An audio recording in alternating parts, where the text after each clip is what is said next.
All right, welcome everybody. I'd like to thank you for joining us today, and we're going to go ahead and get started. We apologize for that brief delay in getting started, but we are good to go. So my name is Jess Green. I'm with the EDFacts Partner Support Center, and thank you for joining us today. We're really excited for today's webinar. We are going to go over quite a few high-level topics. So again, thanks for joining us. Today, if you haven't joined the last couple of WebEx sessions we've hosted, we have a new feature. It's closed captioning, and you're able to add it by clicking the CC button on your screen. It's going to be in the lower left corner of your WebEx screen. So that's going to automatically generate captions for you. So we are going to go ahead and get started. So today our topics are going to include a overview from the branch chief, Kelly Worthington. We have updates on file specs for you. I know you are looking forward to that. We're going to go over the 22-23 data collections and what they're going to look like over the next about year and a half, and kind of give you a bird's eye view of those. We're going to go over what you should be preparing for go live with EdPass. And then we're going to go over what to expect. And what types of things you should be doing now, and what is going to how to apply those activities once EdPass goes live. David Lee is going to provide us some standard features in EdPass, and we're going to go over how we know that you can do this. We've got some really exciting things coming up in the next couple of weeks, and we know that everyone is anticipating EdPass go live and a little anxious, but we know it's possible. And we're going to go over why. And at the end, we're going to have questions and answers with the department. So a couple of housekeeping things before I turn it over to Kelly. Today, if you have questions, please enter them in the Q&A panel of your WebEx screen. That's how you'll know as you enter your question, we're going to push it through, but then we will eventually stop between each section and we will go over the questions. So as you think of them, please put them in the chat, in the Q&A panel for us to answer. At the end of the webinar, there is going to be a poll, a post-survey webinar. It'll take about 3 to 5 minutes. So please take some time to do that so that we can focus on enhancing webinars in the future for you all. So today I'm going to turn it over to Kelly Worthington to kick us off, and I'll let you go. Awesome. Thank you so much, Jess. And I'll echo Jess's apologies for our technical difficulties. It's just one of those things that happens once in a while, and I think you all understand that. So welcome. We understand there's a wide range of people that are represented here. So I'm just going to give you a couple of tips on how to listen to the webinar. For those of you who are really directly impacted or doing something related to directory grades offered or the charter files that are going to be due in just a couple of months, this is most important for you to walk away with some of the details about the next steps. If you are an EdFacts coordinator setting up roles, it's extremely important that you understand the immediate next steps. For those who will be submitting data later in the year, this is a really important introduction to you about what will be coming up, questions you might have, and the details are not as important because we're going to be doing repeats of this when we do other openings. So I just want to clarify that those who are related to directory grades offered and charter files, most important for you, some of the content here. But our goal here, Jess already went over what's going to be happening during the webinar. But we want you to walk away with a good working knowledge of what's going to be happening in the next couple of months and how this is different from the processes that we have used for the last 15, 20 years with EdFacts.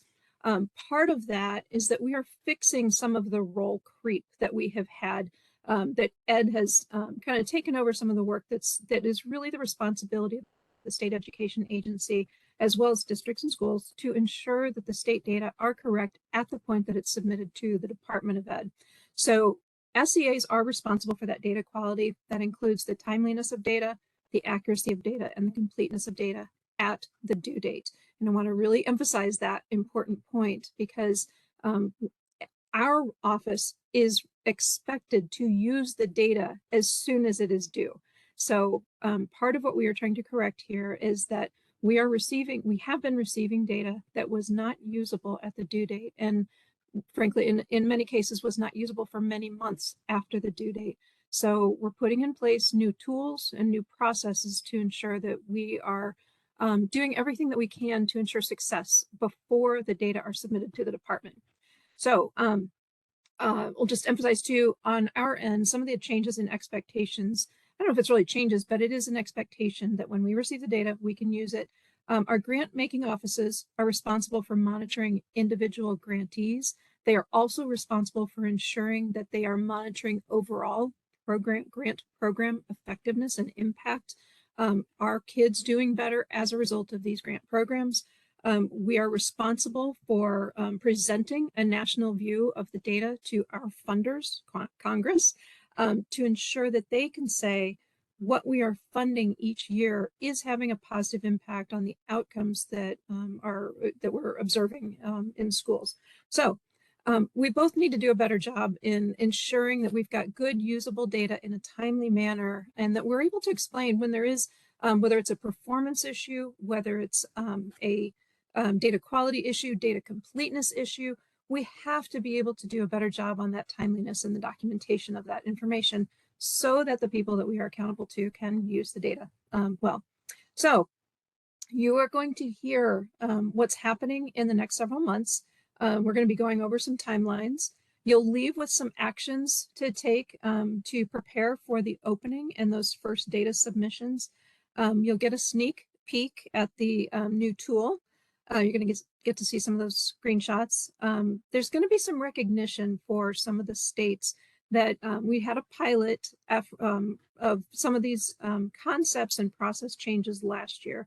And some of you did such a spectacular job. We just wanted to make sure that we recognized those states that really did an outstanding job and those that got really close. That's an important piece for us. I also wanted to recognize those states that have been participating in the user groups and informing us all along this development process, or providing input at conferences, providing input through the forum.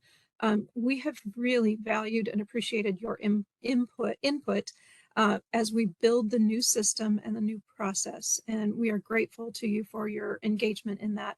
We just thank you. I know it's extra time for you. So let's see, at the end, as Jess said, we'll have plenty of time to answer questions. Reminder, soon after that directory grades offered and charter files, soon after that group is due, we will have IDEA child count data, free and reduced price lunch data, membership data, CCD school, and staff full-time equivalents. So if you are in part of that second group, this is also very relevant to you, but you don't have the immediate next steps. So thank you for joining us. Barb's going to go over some recent changes that we've made and some timeline impacts that I think are going to be a positive thing for you.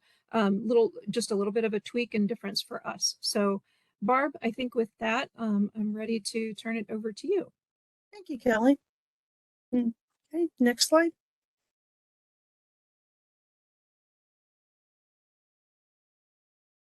So the first place I want to start is with an apology that the file specs for 2223 have not been posted, all of them.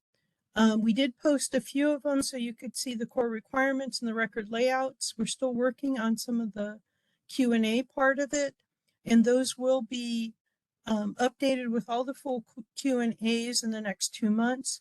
And what's listed there is the ones that are remaining. This includes some new file specs, and we're going to go ahead and post them to our regular place and ask that you review them. And if you have questions, particularly about the new ones, to send them to PSC. But that's true of any of them. If you have questions, be sure and send them through to PSC and we'll get you back an answer. So next slide. So the bulk of the time I want to talk about how the collections are going to work. So in front of you is a little diagram going from February to August. We're in February now. We will be opening up the system on March 13th. It's a Monday. And when it opens up, you'll be able to submit your directory files, grades offered, and all the charter files. And those files will be due on April 26th. Earlier, we had posted that they would be due on April 12th, but we are behind on getting the system launched. So the same time that we're behind, we've moved out the due date the same 2 weeks. The next set of files will be due on June 28th, and that will be the rest of the CCD or the Common Core of Data early files, membership, staffing, the CCD school file, free and reduced price lunch, and the IDA child counts, both the school age and the early childhood. So those are going to be due June 28th, and we're going to open up the system on May 15th for you to submit those.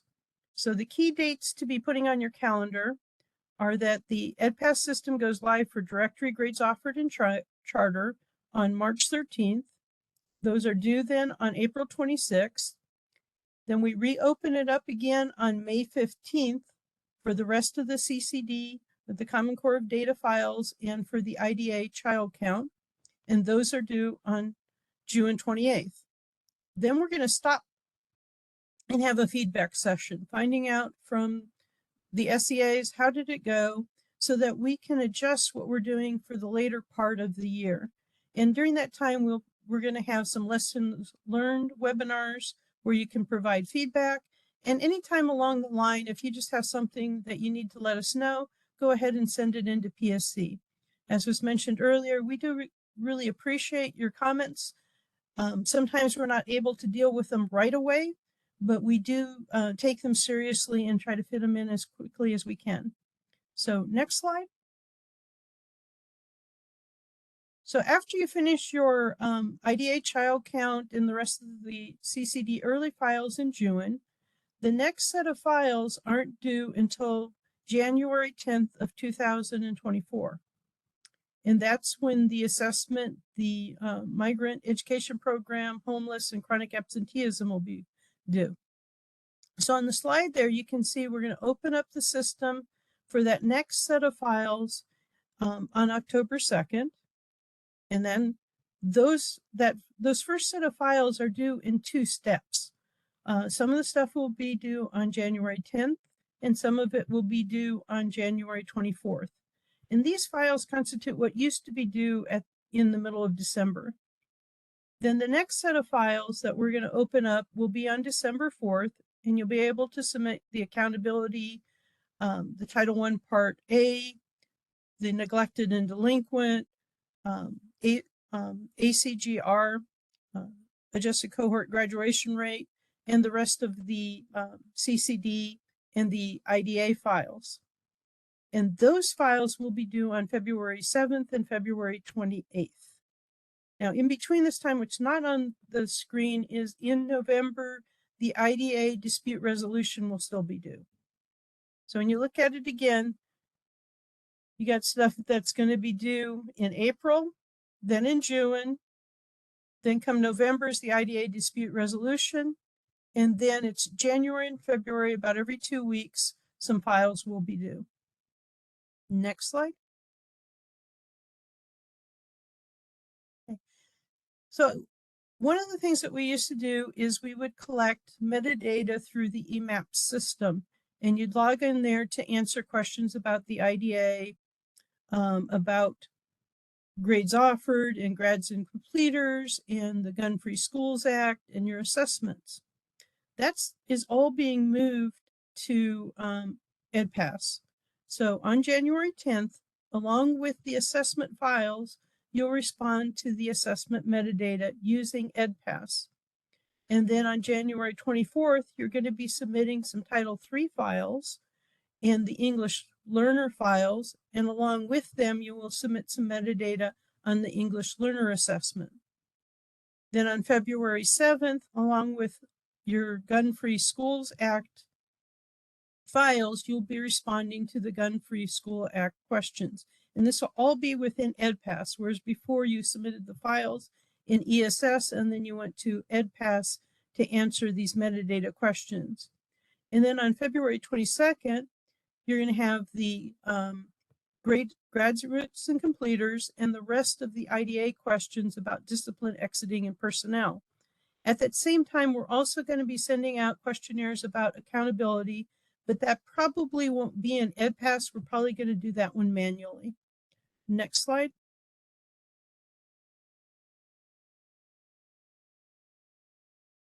So there will be, as I mentioned, two things that are going to be done outside of EdPass. One is the CCD grades offered. That's going to remain in EMAPS for this particular year. Next year, we'll move it into EdPass. The other one is the accountability questionnaire, which we're going to do manually this year, and we're going to move it into EdPass next year. Next slide. So then we have our friends, the IDA data collections. They're going to continue in EMAPS for this coming year and possibly even one more year. So in June, while you're submitting your Common Core of Data, membership and staffing and other files and the IDA child count for Part B into EdPass, you will also need to go into EMAPS and submit your Part C child count. Then come November 15th, you'll submit the IDA Part B and Part C dispute resolutions through EMAPS. And then come along February, you're going to be submitting your IDA Part B files for exiting through EdPass, but the Part C stuff will still remain in EMAPS. And then finally, in February 22nd, that should say 2025, I believe. It's one more year out. You're going to do the IDA MOE CES. So again, there's a few things that are still going to be remaining in EMAPS. It's the Part C stuff and a couple of the little stragglers with the grades offered and with the accountability we'll probably do manually. Next slide. Okay, so the thing that you can mark on your calendar is that EdPass due dates will now be always on a Wednesday. They will be at midnight Eastern time. Before that due date, you actually have to hit a submit button. And this is, again, very different from ESS, where before the due date, all you had to do was get the files uploaded into ESS. Now you're going to have to upload the files, respond to any of the data quality thing, and then hit the submit button. The SSP will also be within EMAPS, or EdPass, I'm sorry, within EdPass. So when you come into EdPass, there'll be a screen where you can upload files. There'll be other screens where you can update your SSP. There'll be yet other screens where you can respond to your metadata. And then there'll be a place where you hit the submit button and the data is submitted. Now, the submit button won't show up until you've dealt with all the data quality issues. And data quality issues can be dealt with by adding a data note. Okay, next slide. Okay, so what we have here is a picture of how we're doing it currently. So if you start on the left-hand side there, you as a state, you build the files, you submit it into ESS. We do a due date close, and then you don't hear from us for a couple weeks, sometimes months, and we'll mail you a bunch of DQ reports. At that time, you got to go back to what you'd done several months earlier, dig it all out, and respond to the DQ reports, sometimes resubmit data, sometimes just provide data notes, and then we close it up, and then we're able to release the data.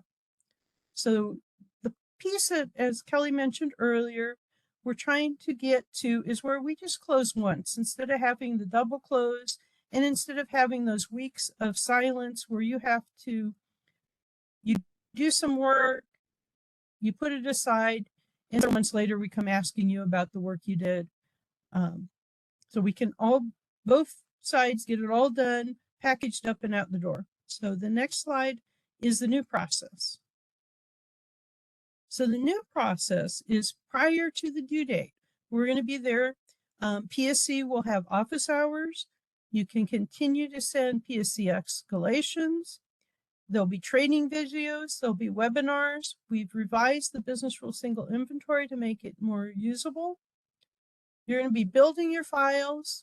You'll submit your files into EdPass. You'll get your data quality reports shortly after you upload, and you'll be able to respond to those data quality reports, and then you submit. We have the data as of due date. We can release the data and you don't hear from us again. Next slide. Key part about these business rules is they're built into the system.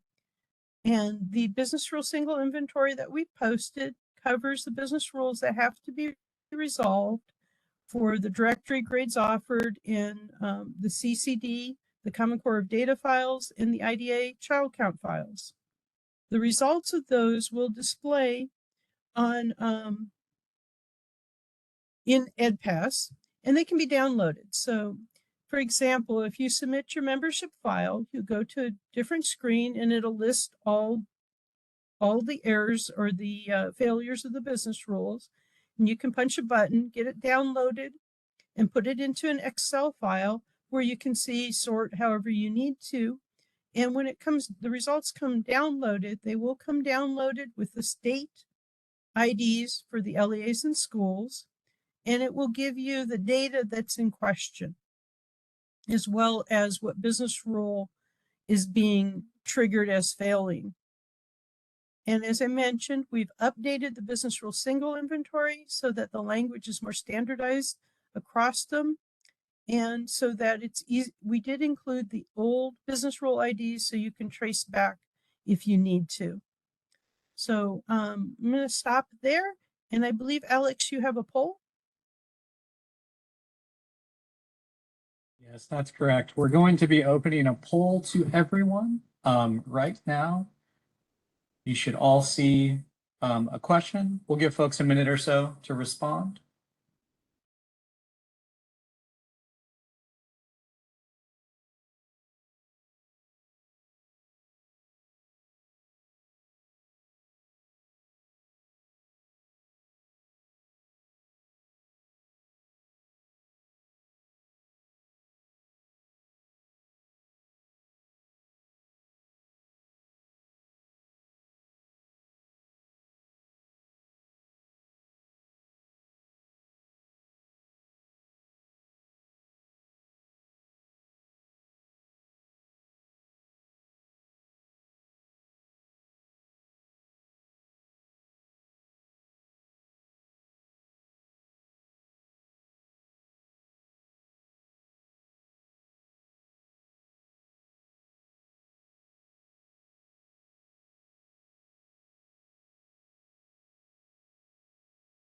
So while people are responding to the control, there is a question in the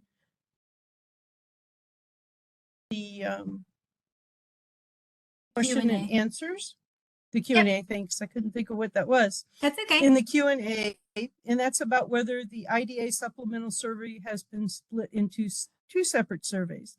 It's actually being split into more than two separate surveys. So the IDA supplemental survey, going forward, when you submit your child count and environment files, the ones that you're going to submit this year in June of 28, you will submit the answers to the questions in the child count and environment section.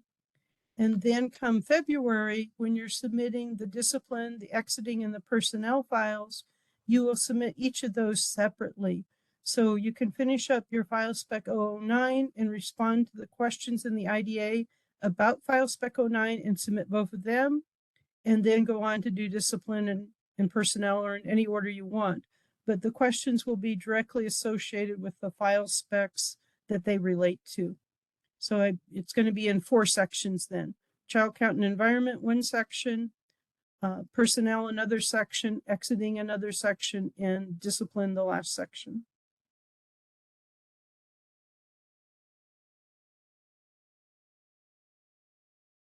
Thank you, Barbara. Okay, there was a question also about what did I mean by it when I said resolved?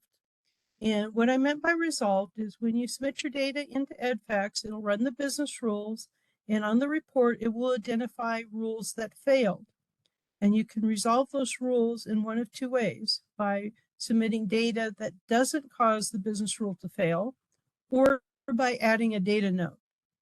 And for every business rule failure that's there, there has to be a data note, or the business rule failure has to go away because of new data. And when you type in a data note for this first year, you will be typing it in. We're not preloading previous answers you've given us, but a data note can apply to more than one failure. And you can click it, type it once, and associate it with multiple times that business rule failed. What we're hoping to do next year is retain those responses so that you can again choose that response. But every single year, you're going to have to pick the response that applies to a business rule failure. There other questions there, Jess? Yes, I'm gonna add a little bit to that last question that you just answered. Can you hear me, Jess? Okay. Yeah, we can hear you, Kelly. I just wanted to add the clarification about, does it mean that the answer has been accepted? We're doing a lot of work this year in training what is an acceptable data note. So there are no surprises later after you've submitted the data of whether or not an explanation is appropriate. So Jess, I don't know if you can put a link to the training that includes those, the data note good examples and data note really poor examples. I will say that I think you're going to hear in a little bit, those first data files, the directory and the grades offered, and those early CCD files, you folks have already been through the pilot year for those. You have been submitting fantastic data notes. So I just wanted to emphasize that the CCD is in really good shape. I know others are in pretty good shape, but you'll want to go and take a look at some examples of what are good data notes to ensure that you don't have to worry, is this an accepted data note? But Barb's point is you have to have a note in before you submit the data. So if you are having problems with a particular grant reporting office that is rejecting the note that you have submitted or wanting more details, it would be really helpful to us if you would let us know who that is so that we can work with them to ensure we've got their information represented in the training. So nobody is surprised at any point. You should be able to submit your data at the due date with your data notes and be done with your submission. So if we aren't hitting that, then is it because the data note does not match up with the guidance that we've provided, or is it that we've changed the standard after you submit? So just wanted to add that, Barb. Yep. Okay, any other questions, Jess, that we need to resolve before we move on? No, I think let's move on and then we'll circle back at the end.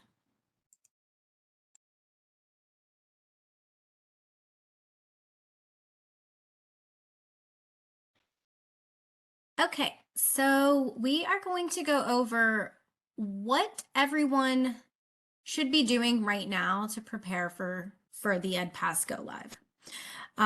So there's two groups of individuals. There's state EdPass managers. Those are going to be the EDFacts coordinators, IDEA Part B data managers for outlying areas, and then a second individual identified by the EDFacts coordinator. The second group is going to be general EdPass users. So we're going to go over just kind of both sets and what you should be doing to prepare. So state EdPass managers. Currently, you should be identifying users who need access to work on the directory, grades offered, and charted data files. That is the first group of users that will need access to EdPass and who you should be focusing on right now. Do they have their login.gov accounts set up? Those are the two main things. Once EdPass goes live, that's when we'll being PSC, we'll work with you all directly. We'll have a training. Those dates will be released shortly in the next week or so to train the next steps, what comes next, because the next thing to do is really in EdPass itself. So those are the two main things. Once you have the directory grades offered and charter data files individuals identified, that's who you're going to focus on when EdPass goes live. Once all that is set and it's good to go, then you can focus on the next release of EdPass, as Barbara mentioned earlier, is going to be child count. So that will be the IDEA Part B data managers and the data stewards that work on that IDEA data. The second thing that everyone should be really focusing on is defining roles. CCD roles, charter roles. who are the individuals that need to have access to the data in EdPass, whether it be uploading, resolving data quality errors, adding data notes, updating the state submission plan, and ultimately submitting.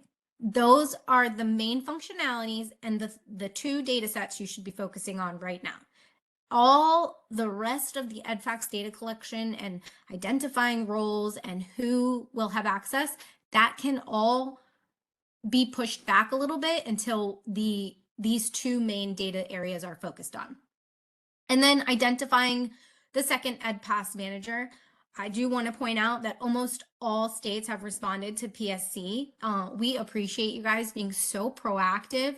However, if you haven't yet responded, or maybe you're still thinking about who that second person should be, do expect some outreach from myself or someone on PSC in the next week or two, just to touch base. Maybe you have some questions and everything's not answered or things like that. So just to open the conversation and just to help you identify who that second EdPass manager could be.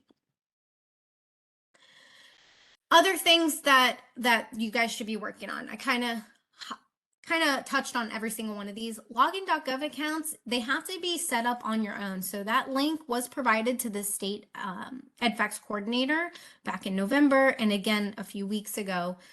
Just to the login.gov account setup, you should be using your state assigned email as your login.gov username. Your email is your username in login.gov. So that's why it's important to use your state assigned email address. Roles, we worked on that. EDFacts coordinators and EdPass managers are really working on identifying those roles.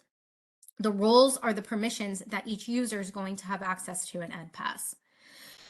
As Kelly mentioned, data notes. Just remember to provide detailed and informative data notes. We have trainings on data notes. There's a technical assistance document on the COP site. We will get that in the Q&A shortly so that you have access to that. But just substantive data notes. As mentioned before, data notes provided for the CCD collections and even other collections, the IDEA data ones that just took place, they have been so much more informative than in prior years. So you guys are getting the hang of it, and you're understanding that the more the better. So I think when EdPass goes live, you guys will have that already set in stone to really apply that detailed information to resolve those data quality errors to ultimately submit your data. And then state SMEs. So be sure that the subject matter experts are reviewing the file specifications. There is information in there that they, if they're not reviewing the file specs, just ask them to review them annually in case guidance has changed or the program office has provided something that's a bit more clear. But that way they're getting ahead and proactively starting that process of reviewing the data and knowing what's being uploaded. So that when those data quality errors fire, you're already ahead of it, knowing that those might fire and how to resolve them, whether it be a data note or a resubmission. And also drafting and reviewing data notes for business rule failures. So just same thing, just start working on them ahead of time and getting the knowledge transfer and the data across so the folks know that maybe there is a data anomaly, but to expect it so that it can be proactively responded to either in the state submission plan or actually resolving those data notes, those data errors. And then if you're just a EdPass state user, you're not the EdPass manager, you can set up your login.gov account as well. Once your login.gov account is set up, let your EdPass manager know. That's going to be the EDFacts coordinator. And then there's a second individual that they're identifying so that they can split those responsibilities. But let them know that your login.gov account was created, because once they get to the next set of files that you manage, they can go ahead and create your account. And being proactive on that and not forcing them to really conduct that outreach will really make that a streamlined process for them, because this is all new for multiple folks in the state as far as this process goes. Once EdPass is live, then the EdPass managers can go ahead and create accounts. So I think one of the bigger questions PSC is getting is, I've created my login.gov account. What do I do now? and you really can't do anything right now. You have to wait for EdPass to go live and then for the state EdPass managers to create those accounts. So the guidance we're giving them is to stagger it. Wait a little bit. Everyone in the state does not need to have access to EdPass day one. It's really data area and due date focused. So just give them some time really learning the system and creating new processes most likely and things of that nature. Again, if you're in the state and you're uploading data for directory and charter and grades offered, remember to review the file specs. Directory has updates. So if you haven't looked over that file specification, there are updates in it, and I believe one of them is format related. So, just double check that before you start creating those data sets and those data files to upload into EdPass. Make sure you utilize the format checker. PSC updated the file format checker to accept those 7 files that will be live in EdPass for the first release. It is on the COP site, so we will also add a note to add the direct link there for you. I'll make sure to add it in the slides as well, so that once they're posted in the next couple of days, you can just click that link. But on the EDFacts Community Practice website, that file format checker has been updated. So you could start running your files through there between now and EdPass Go Live and just make sure they're formatted accurately, because that's step 1. Your files must be formatted accurately before they can go through validation. And then review the BRSI. The business rules single inventory has all of the business rules for the 22-23 data collection. So if you want to know those files that are going to go live in October, you can filter on that collection and it'll pull all of them up. And PSC is going to be working on recording an updated training. There is an existing training on the COP site, but the columns are outdated. So we are going to be working on that, and we will have it posted in the near future so that you can get ahead of that as well. And then EdPass system testing. So we are planning the dates now and hope to have communication out to you all in the next week or so to the individuals participating. But the team consists of ed staff, 7 state EdFacts coordinators, and 2 IDA Part B data managers that will be participating in EdPass user acceptance training, also called UAT. And basically they're testing system functionalities prior to go live and making sure things are working. We will give them files to upload so that they can see the errors, how to resolve them, how to add a data note, things like that. And then they'll be providing PSC and the department, as well as our test team, feedback. So we are really excited about being able to provide that opportunity. We did hear that you guys wanted to participate, and so we're really looking forward to being able to offer these sessions to get state feedback prior to it going live in March. So once EdPass goes live, what should you guys expect? So first and foremost, the 22-23 directory will be what you guys are going to be the first files that you upload, the school and district files. We are going to load the 21-22 directory data into EdPass. The reason for this is because it will allow those year-to-year checks or those match edits to run against your data to make sure that your 22-23 data is accurate. However, if when you're going through this process, you identify an issue with the 21-22 directory, you cannot load it into EdPass. Please reach out to PSC so that we can coordinate the change in EdPass, because it's not just a simple upload for 21-22. That is the only 21-22 file that will be in EdPass. So just make sure that if you have any questions with loading prior year data, reach out to PSC first. Technical and program office support is going to be available just like we had with the CCD pilot. So we're going to follow that same layout, that same process where we have office hours.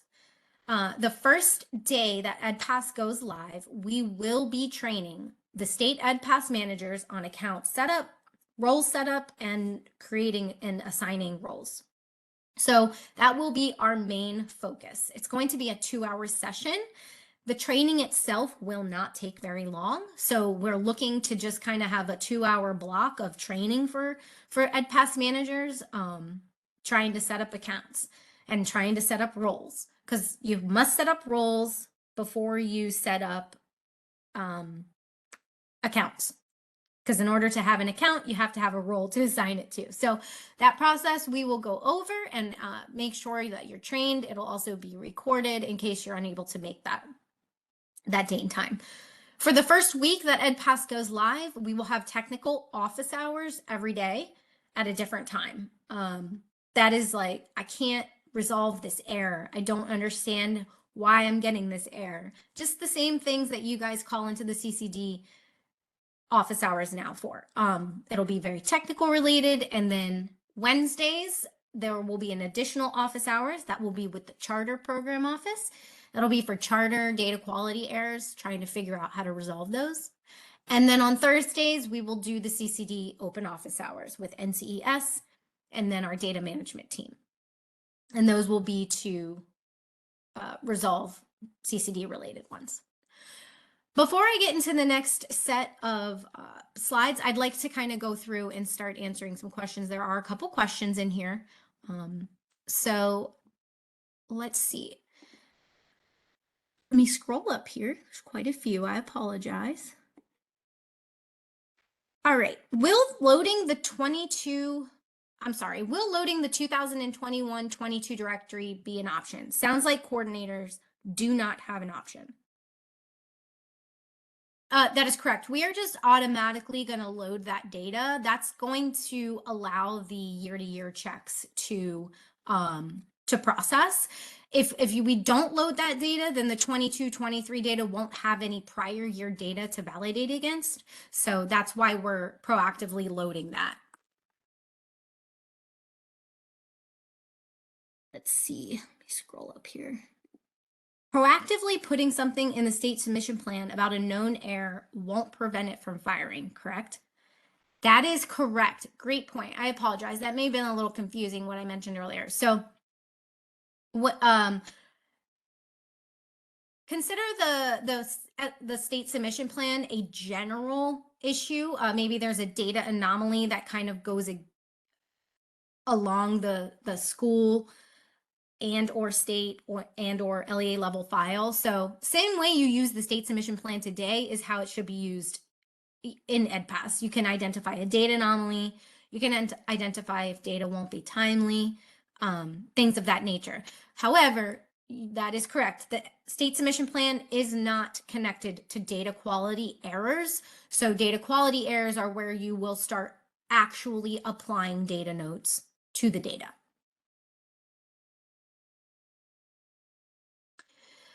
Now, another question. The login.gov site instructions say to use your personal email, not work. Is there a way to change that?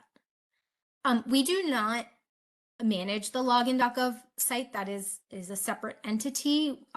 We are using it to connect to EdPass. So the language on there is not something that we can edit. However, in our communication, our being the partner support communication, the broadcast, we've asked to specifically ask the state EdPass managers to communicate to use state email addresses.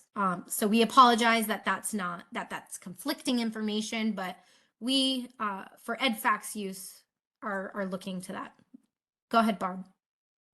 Yeah, so what happens with login.gov, it is a government-wide federal site to access various applications of the federal government. So if you use your work email address to set up a login.gov account, just make sure you do not connect that to any of your personal business with the federal government. So that the reason they have it set for the personal email is the assumption under login.gov is you are engaging using login.gov as an individual engaging with the federal government. So as Jess said, you can use your work email to set up a login.gov account. You will need to provide a phone number or other means of verification so that there's a multiple factor verification when you log into EdPass. But if you do use your work email, which we encourage you to do, just know that you should not use that login.gov account for any of your personal dealings with the federal government. Thank you for clarifying that, Barbara. Okay, there's one other question here. I believe ESB will want to answer this. I heard data notes are not being approved before final data is submitted. Is that correct? Please explain this process. Yeah, thanks, June. Yeah, it's there's not an approval process. Like the program offices with the data steward is not going to be reviewing and accepting those notes. The only thing that you need to do is submit the note, submit your data file, and you're done. So I'm not sure what more people are asking, and we keep getting this question. So I know there's something that I'm not connecting about this approval process. So I'm not sure how else to make it more clean. If a business rule triggers, it has to either be explained in a data note or the data have to be resubmitted and have that rule cleared.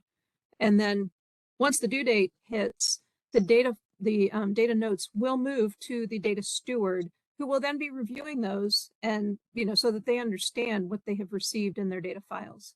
So I don't know if that helps you, if that's more clear.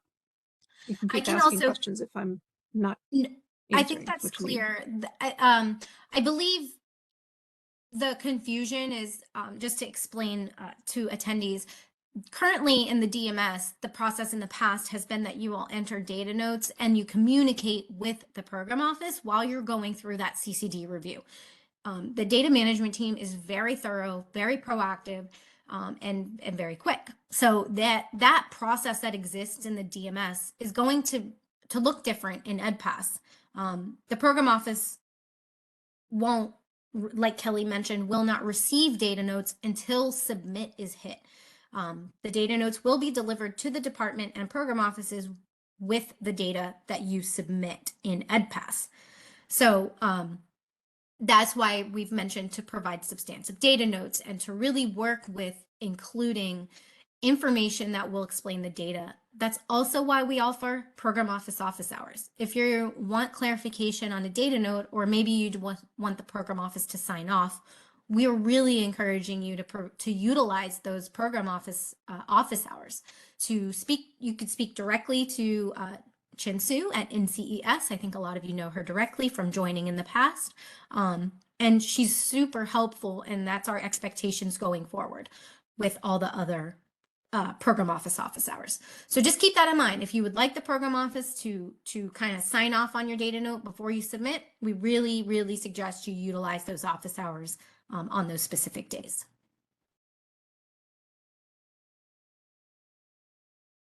Okay, and there's a question, or there's clarification that came through to that extent. So one more question, I believe this would be for Kelly or Barbara. Will the program office reach out to the state if they have questions about our data notes?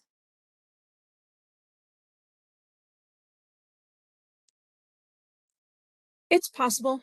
I would say the important thing we're trying to do is to ensure that you don't have to wonder what the target is that you need to hit to explain your data notes. It is possible the program office will say, hey, you told us that 3 large districts in your state did not submit data, but you didn't name those districts. Can you tell us who those districts are? I mean, that's a wild example, or just a basic example, I guess. But it is possible. We are trying to eliminate the need for that follow-up afterwards. Great. Thank you. Okay, so we're going to move on. Some of the questions relate to prior slides, so we will circle back at the end. So what does EDPAS Go Live look like? So EDPAS Go Live is actually going to be a staggered go live. So functionalities of the system will be available at different on different dates throughout the duration of EDPAS 101 being live. So we're going to open on March 13th. So what is March 13th going to look like? So EdPass managers are going to be able to create those roles, user counts, and assign roles. Once those accounts are created and established, it's up to the state EdPass manager to communicate that to those users to make sure that they know that they can now log in. Uploading files. The functionality of being able to upload files and resolve those upload errors will be enabled. So while you are waiting on your account being created, as I mentioned before, if you're a state general user of EdPass, utilize the FFC to check for format errors. EdPass is going to work the same way that ESS did, where it's got to pass those format those format validations. The file has to be formatted correctly in order to process in EdPass. So utilizing that FFC to make sure your files are clean is step one. It will also be able to go through upload errors that are validation errors, also called upload errors or file errors. So the language is slightly changing. So once the user guide's posted, make sure to kind of glance over it and look through it. But that process of uploading will be enabled. From there, you'll be able to view data quality errors. So the file will be uploaded, and once it uploads successfully, it will go through data quality processing. From there, you will be able to see data errors, but you won't be able to respond to them with data notes. And what that means is that you will be able to see the data quality errors on screen. You will know what errors your file has failed. You can then download those data quality errors, and it will download into an Excel spreadsheet. And while you're while you're waiting for data notes to be enabled, you should be reviewing the data content internally, setting up meetings with your team to respond to the data quality errors, or maybe you will email the data quality errors to your team and ask them to respond. But utilize this time to really try to think through what a logical process in your state would be. And we say that with all the support we can give, thinking through. EdPass allows states to take processes and really adhere to them as to however your data governance works. So in ESS and OMB Max or CDQR, you guys really had to respond one way. You really only had one way to do things. EdPass really kind of gives you the freedom to create processes from your perspective and however it works. So one state's process may be totally different from another state's because their staff is set up differently, or their data governance is different. Or maybe you don't have a process that you currently have set in stone that's documented. Using this time in between the enabling of different functionalities is really to review the data in this first release of EdPass and really get to know it and create processes, but also communicate in your state. Talk to people, set up meetings if you need to, set 30 minutes aside to really review the data notes together. Whatever that may be, just collaborate so that everyone is on the same page and you know what your staff is putting, you all collectively know what's being put into EdPass, both the data, what data errors are firing, and how you're going to respond with data notes. And using when you are creating data notes, making sure they're meeting Ed standards. Like I mentioned, we have the TA doc on COP site, the Community of Practice site, and it really, all the program offices have reviewed it and provided input. So it's come directly from the department. The other functionality that will be enabled is updating the state's mission plan. So you'll be able to go through, and for those 7 files, directory, grades offered, and the 5 charter files, you'll be able to access the SSP for those and make updates. So once March 13th hits, the next functionality release will be March 27th, and that is when data notes are going to be enabled. So there's 2 weeks from go live to when you'll be able to enter a data note. So everything I just went over is really what you should be focusing on during those 2 weeks. When you're able to enter data notes in EdPass, that's when you'll be able to resolve data quality errors. So that's when entering those data notes is really important. And there'll be a count of data errors. So you'll be able to see how many errors your file has failed. And then as you add data notes, whether it is individual data notes for every single error, or you can apply one data note to multiple errors. As you apply them, the count of the number of errors resolved will go up while your number of existing errors goes down. That's one of my favorite parts of EdPass. If you like to keep track of things, then that is a really cool feature. I think people will be able to, if someone logs in, they'll be able to see how many data errors have been responding to, since the last time you joined in. So remember to attend technical office hours, as we mentioned, for technical support. So once data notes are enabled, if you're having trouble or difficulty, please make sure you're joining those office hours. That's what they're there for. Okay, April 5th is when submit is going to be enabled. So this is really exciting. This is when you will be able to submit the data to the department in EdPass. By this time, by that date, everything should be resolved. And maybe I shouldn't say everything should be resolved, but you should have communicated internally and really been working on data notes and entering them into the system. As it was mentioned earlier, you cannot submit data in EdPass until all data errors have been resolved. So your status will go from an errors status to a ready to submit status, and that is when you can submit data. So that's the end goal, is having all levels that are required to be submitted in that status of ready to submit in order to ultimately submit the data.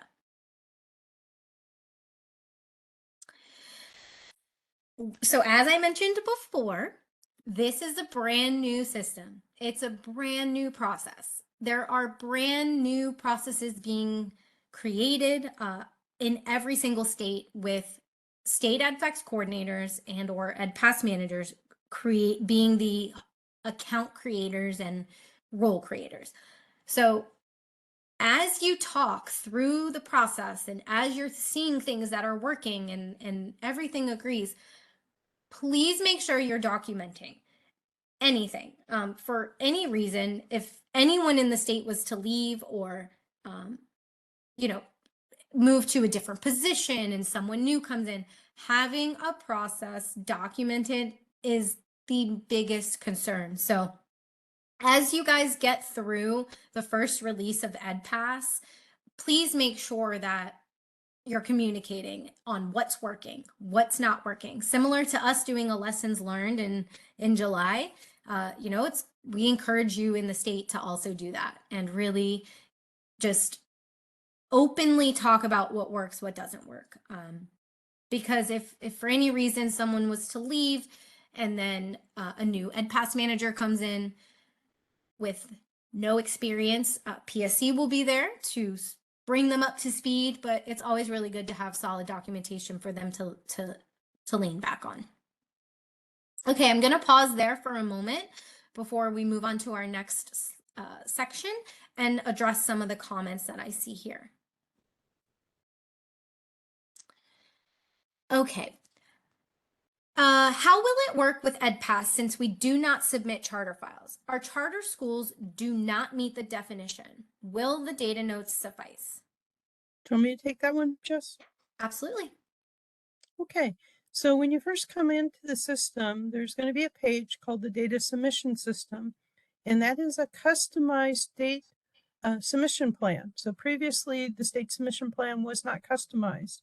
So if you're the state that does not have charter schools, when we first open up EdPass, go to that page and look at the row that says charter, and what it should say next to it is not required. So when you get into EdPass, one of the first things you should do is download this entire list and check it over to make sure that the items that are marked as no data in EdPass are items that you're supposed to be submitting. Back to you, Jess. Awesome. And thank you for elaborating on that. Just want to add that when EdPass does go live and we do that when we do the training with the EDFacts coordinators and the state EdPass managers, one of the things that we'll highlight is how to do that process, really to download, because that data submission list is really what your state is required. It is based on the program offices. So it's been vetted, and if something looks off or different, we definitely want to know. So that'll be one of the first things that we do. Okay, the next question. When we submit directory LA, our state downloads an extract from EMAPS and loads the data into our table before we can create our school directory. We do the same for school before we can create our grades offered. Are those extracts going to be available the day after we submit, similar to the files in ESS and EMAPS? Okay, so yes, they will be. So one of the things in EdPass is after you've uploaded the data, you can go to that data submission list, and there'll be a little kebab menu to the side where you can download the data back to yourself to see what ended up in EdPass. So in this particular case, after you load up your directory for the LEA level, you can go to there and you can download that file, and it will be in the order of the file spec. So then you can do the same thing for the school. After you've loaded up your school directory, you can go to that kebab menu, download the school directory again, and then create your grades offered. Back to you, Jess. Okay, thank you.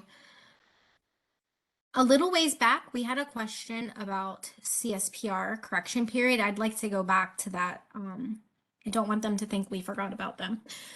The question was, will we no longer have CSPR correction periods? While we were speaking to slides, OESC provided that since CSPR does not have checks before submission, there will be a correction period. However, that correction period should be manual. More information on CSPR will be coming out through OESC, but that's what we have for that. And there's one more. Let me get all the way to the bottom.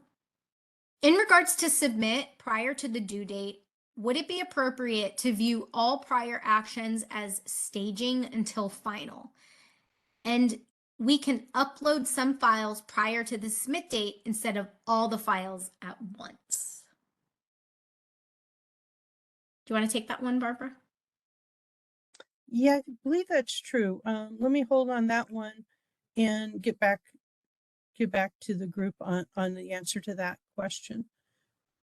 Okay. We're kind of running a little low, so is there any other major questions? There's no more. Just okay. Yep. Thank you. Okay, at this time, I'm going to turn it over to David Lee. He's going to go over some standard features in EdPass.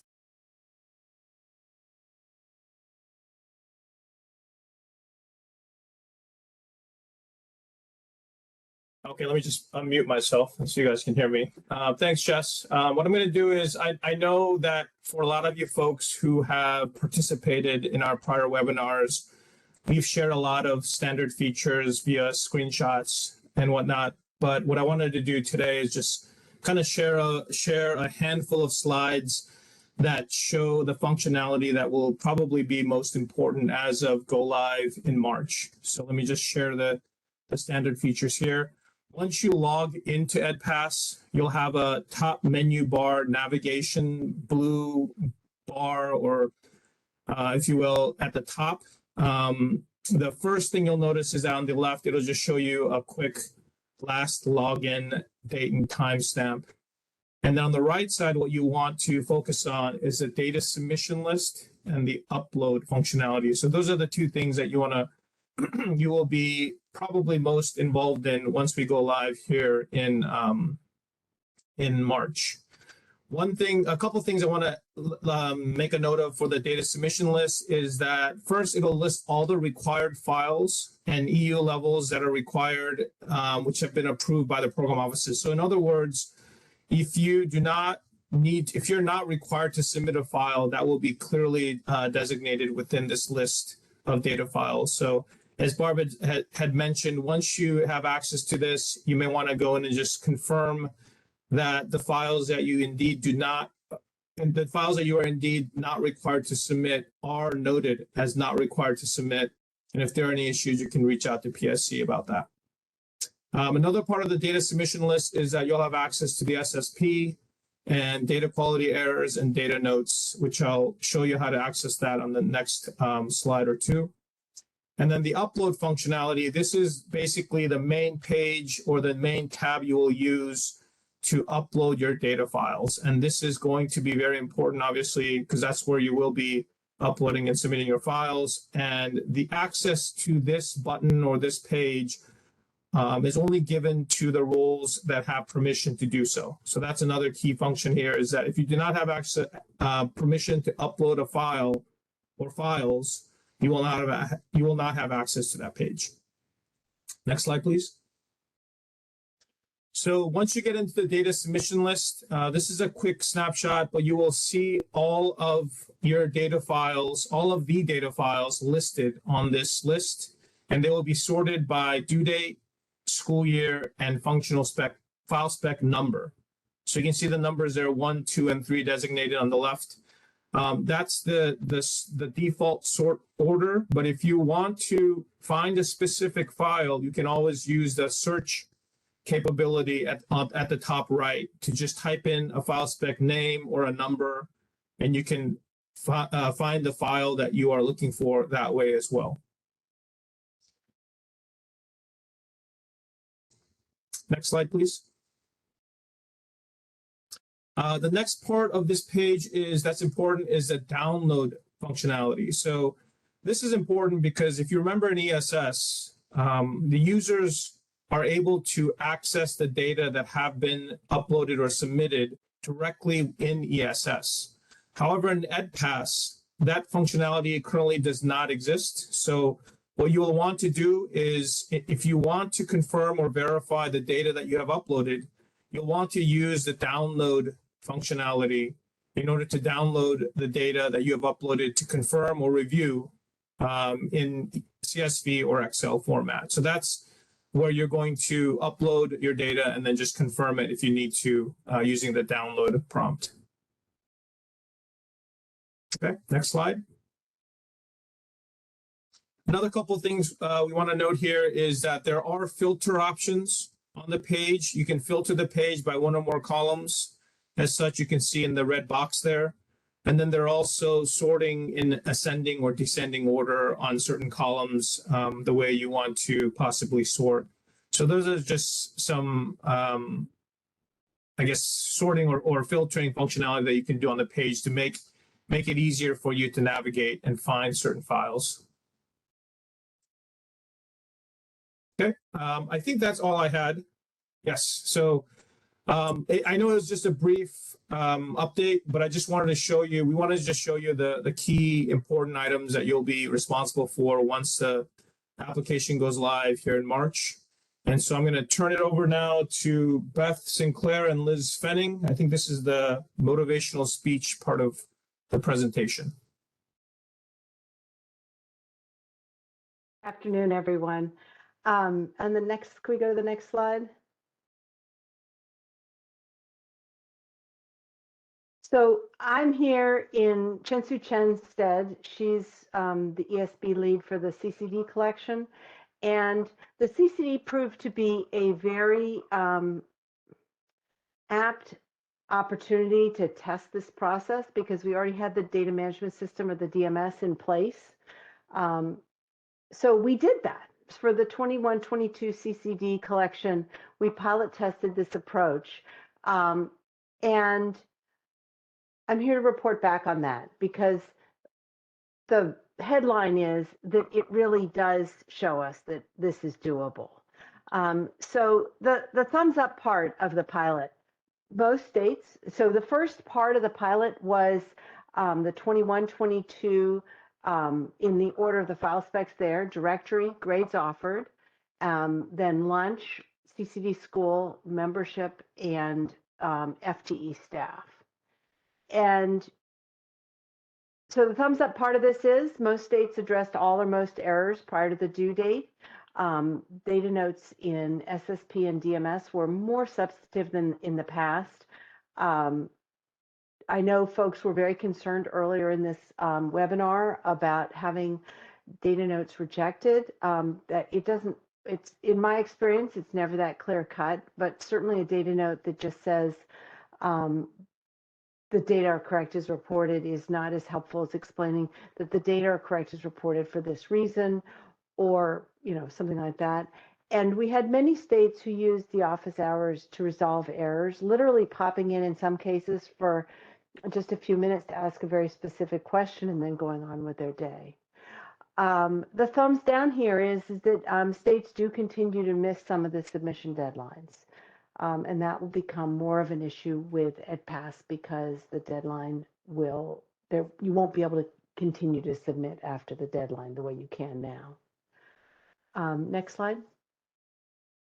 So there were 14 states that addressed all the errors, including the 5-year edits in the DMS and all of the issues that were flagged in the self-executed errors. These were the ad hoc errors, and they did this by the due date for those 2 groups of files there. I'm not going to read it. People can read. You can check to see if your name is on this list. But this is a third of the states, and this was our first pilot. So this was really great news. I think we don't need too long on this slide because states are going to be looking for their names and they're in alpha order. Now, we also did kind of a mini version of the pilot for the 21-22 FileSpec 032 and 040, which is the dropouts and the completers files. And this also had a thumbs up and thumbs down findings. So we'll do the first group, the thumbs up. Many states submitted the data into ESS early, which allowed time for them to review the comments and resolve them prior to the due date. That sounds familiar to the model that we're looking for. Again, the quality of the comments in SSP and DMS improved, and more states were using the office hours to resolve errors. Thumbs down. Some states submitted their data into ESS but didn't address the errors that provide comments in DMS prior to the due date. Some states waited until the due date to submit their data into ESS, which meant that there was no time for them to resolve the errors prior to the due date in DMS. And 6 states did indeed miss the 2/8 submission deadline for one or both of the files. They had, all but 2 of them had comments in SSP, but even those comments doesn't get your data in as part of the files that go forward. So we really need to meet those due dates. And again, I want to flag that first bullet in the thumbs up section. Getting your data into ESS early to allow enough time for the QA was a really big issue, was a critical part of success for the states that were successful. And the parallel for EDPAS is that states will need to upload their data into the sandbox, into this upload space, to get their errors and to review those and resolve them in advance of the due date, so you can get everything resolved and tied up with a bow in time to hit submit on the due date. So that I really can't stress that enough, that the due date is the date by which you need to have resolved everything so you can hit submit. It's not when you need to, when states should be uploading their files into the sandbox for the first time. And in fact, I strongly guess that if we get close to the due date and there's a state that hasn't uploaded any files, their PSC will probably contact folks to just make sure that they don't need extra support. So let's go to the next slide. So 22 states for this pair of files addressed all errors in DMS prior to the due date. So they get the gold medal. But there were 13 states that submitted addressed most of the errors, and those were really close to the finish line. They were the change that there's just a couple there are little things that needed to be wrapped up that would have pushed them into the gold medal bin. And so these are, even though they're, silver medal in this case really means you were super, super close. And so doing the math here, we're looking at 35 states were pretty self-sufficient and got things largely or completely resolved prior to the due date for these two files. So this, again, is more really good news and encouraging observations from the pilot test. So with that, I'm going to turn this back over to Jess, I think. Sure. Thanks, Beth. And yeah, to piggyback off what Beth said, PSC is going to be proactively supporting states through the first go live of EdPass for every data collection. So you might get outreach from us earlier than normal because, like Beth mentioned, you have to respond to all data quality errors before you can submit your data. We cannot wait till the due date to to upload your files and expect that you're going to have the time to respond to everything. So with that expectation, what's the end goal? The end goal is that data is usable at the due date. The next day after a due date, the data technically should be ready to be used by the program offices, other areas where that use the data. That's the end goal. Complete and accurate submissions means that you're finished with the data and you won't see it again. As Barbara presented earlier in the old data quality diagram, I mean, currently you guys submit data in December and then you see it again in March and you're expected to kind of stop what you're doing and go backwards and review that data. That is not the process going forward. You will upload the data, review all the data quality errors, and you won't see it again unless there's a major issue with the data identified by the program office, or if you don't upload the data and submit it. So, the goal is to just get it off your desk and move forward. And then, like I mentioned, there's no data quality reviews for the CDQR or IDEA. After due date, you will not be getting those. So as difficult of a change in process that we know it is, we do know that you can do it. It's been proven that it's possible. It does take a little bit of upfront work to change your process, and we understand that, the department and PSC. So that's why we proactively will do things throughout these EdPass closes, I should say open data submission periods, to support you guys. So please don't be annoyed if you hear from us a couple weeks earlier than normal, because really we're just trying to get ahead of it so that we can help you guys resolve data quality errors. And then, we're here to support you. This is our contact information. If you've never contacted PSC, we're open Monday through Friday, 8 a.m. to 6 p.m. Eastern time. And that's our email address and our phone number. You can call us or email. And then we're also going to give you guys office hours along with the program offices, both technical and policy related. As a reminder, for those policy office hours or when you're responding to data quality edits, the error message is going to display in EdPass. And it will show you the specific data that's failing that edit. So it's not going to be that you're going to have to blindly find things, or like in prior CDQRs where you only got 10 of the 50 failed LEAs, you will see all of the data right there in front of you. Like I mentioned before, the business rules single inventory, it has detailed rule logic. It has been standardized. So there are changes in the BRSI, which is why we will do a recorded training and post that before the go live. And we'll also have short how-to technical videos, because we know people don't always have time to join technical office hours or to call PSC. Sometimes people work really late when we're not open and you might need help. So the goal of those short how-to videos from a technical perspective is really to support you on your time.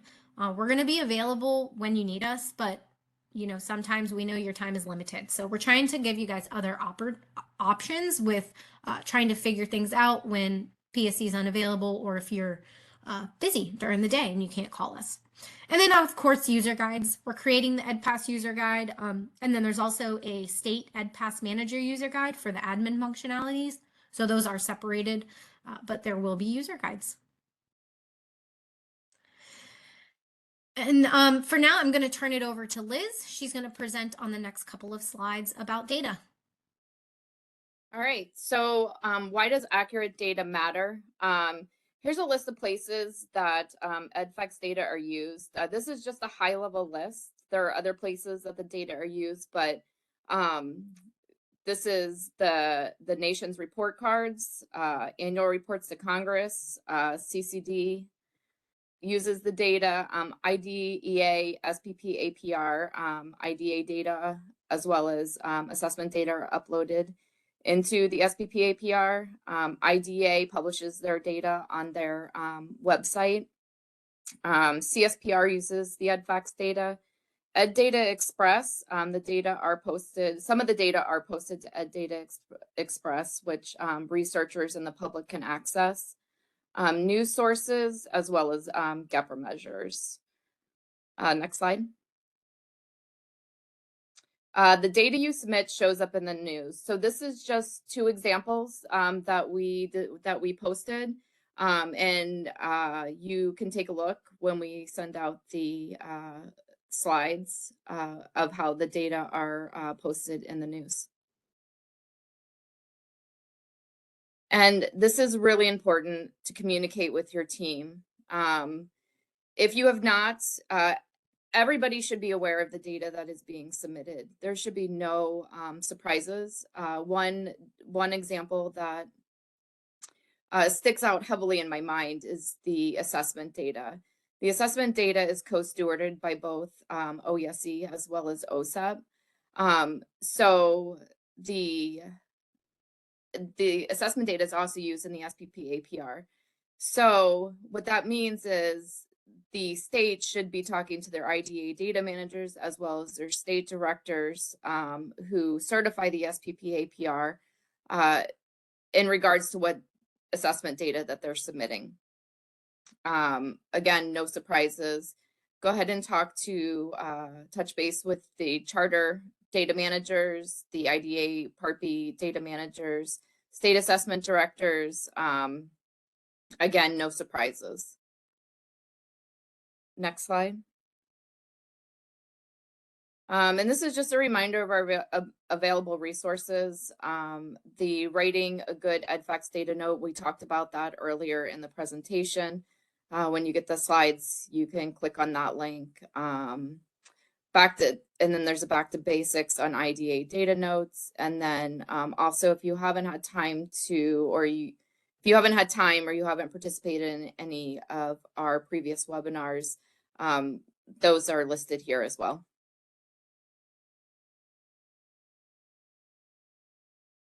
And what to expect from us in the next 6 months. We will continue to have webinars every 3 months. So expect another webinar in June, or in May, in May. Expect another webinar in May. Pre-recording trainings, which Jess has talked about, which she talked about in the previous slide. Open office hours. Make sure that if you have questions or if you just want to listen in to what other states are asking, what other questions states are asking, feel free to just sit in on the office hours, even if you don't have questions. CCD, that still says April 12th, but that's going to be changed. When you get these slides, that'll be changed to April 26th. And then in May, we'll start, again, CCD and IDA office hours for the June 28th due date. We'll continue with our focus groups, as well as there are a few states that are helping us with our user acceptance testing. So they'll be helping us test the new system as the functionalities become available. And next slide. And we want to hear from you. After the June 28th deadline, or if you don't want to wait, just go ahead and send any concerns, praises, anything that you have to PSC. After the June 28th deadline, we will be meeting so that we can prepare for the fall 2023 collection. We want to know what worked and what didn't work. What we could have done better were technical and program specific office hours beneficial, and any other topics that you'd like Ed to know as we prepare for the fall collections. And now we'll open it. I think we'll any questions that we didn't get to, I think we'll start answering those if we have until we run out of time. Awesome. Thank you, Liz. Okay, I am going back to the top. There was a question, when is MOE CEIS due for 2023? The FFY 2022 data, I believe, will be due February 24th. Sorry, February 22nd, 2024. So that is when that data will be due. And I'm going to go ahead and scroll back down to the bottom here. If you have any questions that you've had throughout the webinar and you haven't posted them yet, please post them in the chat, the Q&A. Any info on 035? The 030, if you're referring to the file spec, it was posted late last week, so it is available on the EDFacts Initiatives website. You can download that file specification now. So we apologize for that taking so long to get up, but it is online now and you can access it. And again, it's on the EDFacts Initiatives website.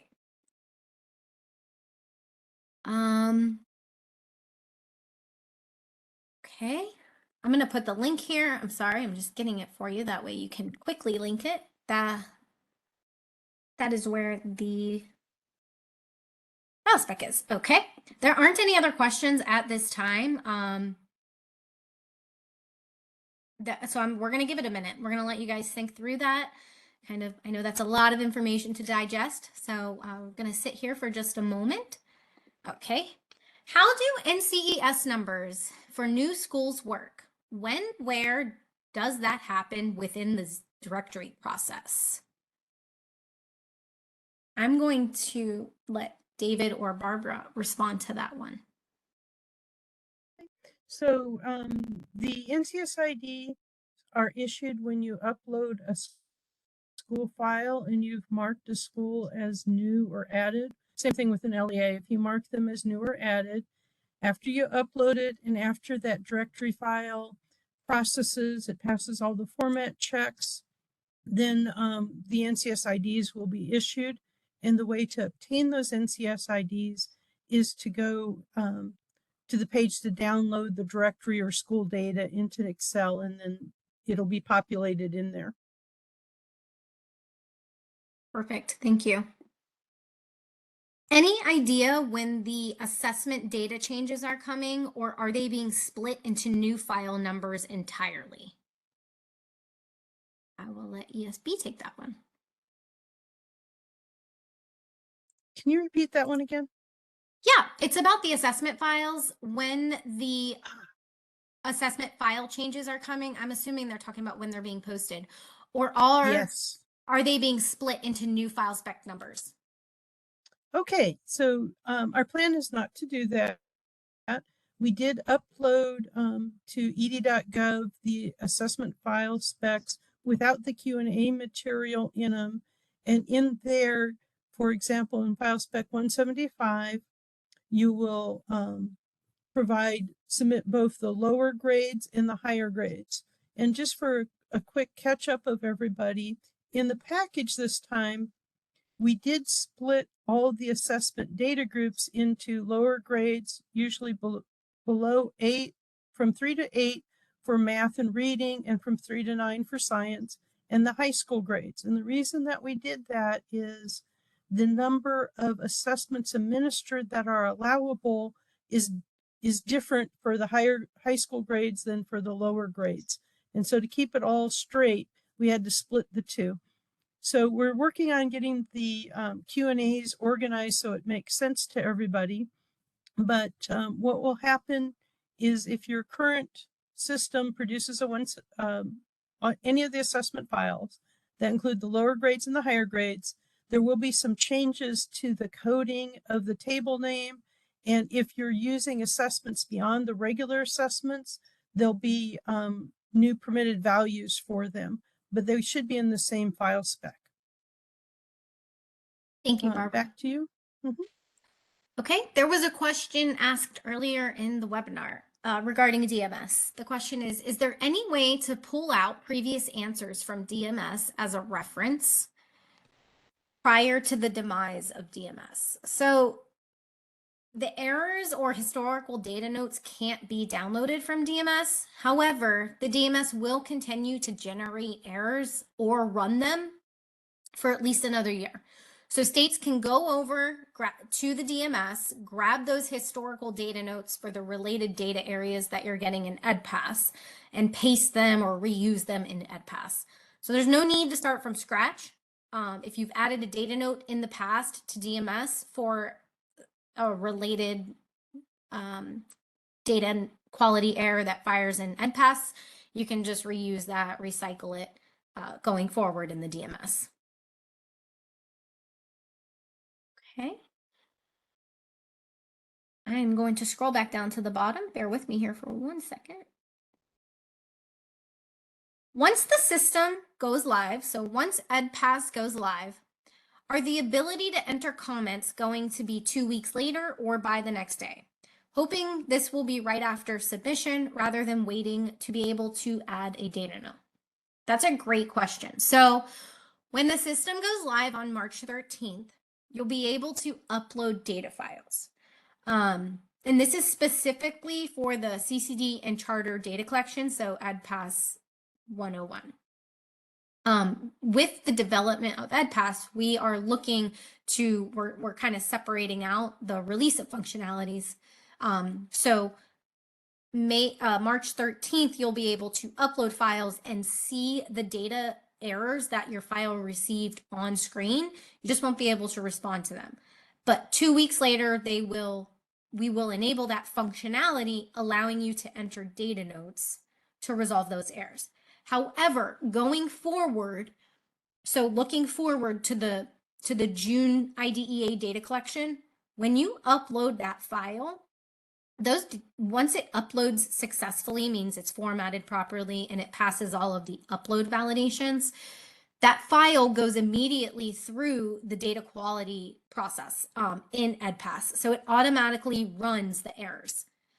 Whatever fails, you'll see on the screen right away. You'll within a few minutes receive a status of errors if your file fails fails data quality edits.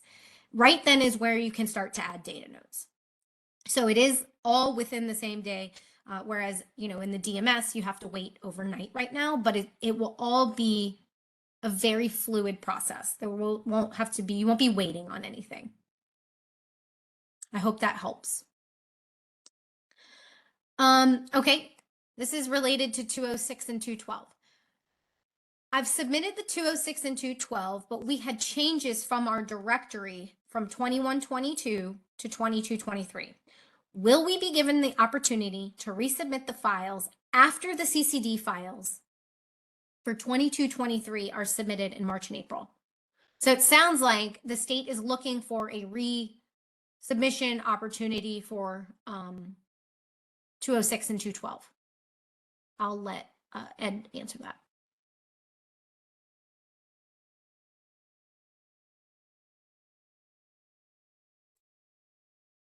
Hey, Jess, this is David. I think I'm going to have to confirm that and get back to the state who's asking that question about resubmission of those files. Okay, awesome. We will reach out to you Mr. Cohen and get you an answer once ESB evaluates it. Okay, right now that is all. There is a question. It's about file downloads.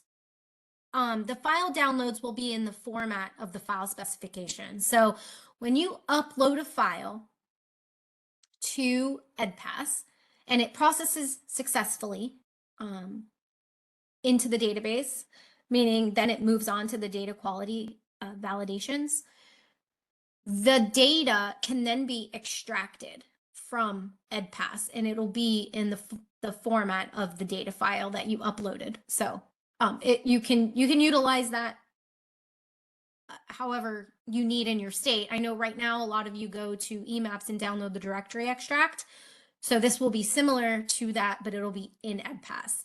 And you'll download that file and export it from EDPAS, and then you can share it out or reuse it and create your school level directory as mentioned before. Okay. Here is another question related to 206 and 212.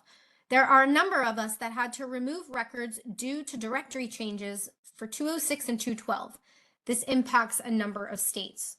So maybe what we'll do, David, is once we evaluate the question, we can communicate this out to the states and let them know next steps. Nevada Sounds also good. said. Okay, wonderful. So we will put together communication once that impact's evaluated, and then we'll create a next step for you guys, depending on what the department decides. Okay, at this time, there's no other questions. I'm gonna go on mute. Okay. Here's a great question. Where can I find a copy of this slide deck and today's recording? The recording of today's webinar and the slide deck will be posted to the modernization page of the EDFacts Communities of Practice. So you will be able to most likely by the end of tomorrow be able to access the slides. It just takes a little bit for us to download the recording. I'm going to put the link here so that you can access it, but it'll be on the modernization page. Liz mentioned earlier that that is also where all of our prior recordings and slide decks are housed. So you can kind of just scroll through and they're chronologically uploaded there. But I know David went over some standard features today in EDPAS. If that's the first time you've seen it, I encourage you to go back to, I think, December's webinar. And he went into depth over some of the pages in EDPAS and what it will look like on the screen. I really encourage you to go there if you're kind of wanting to see more of EDPAS. That's a really great place to start, would be the December webinar. You can go through the slides and see the screens. Okay, I'm going to go on mute for a minute. There's no more questions. I'm going to allow people to kind of post anything as they think of it. We'll give it a minute.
Okay, well, I do not see any other questions at this time. So just to close the loop on a couple of things, as a reminder, the slides and recording of today's presentation will be posted on the EDFacts Community of Practice site on the modernization page specifically. The link is in the Q&A. There will be a poll, a post survey webinar. Please take 3 to 5 minutes to provide feedback on today's webinar. We review all of it, and it truly helps us enhance future webinars.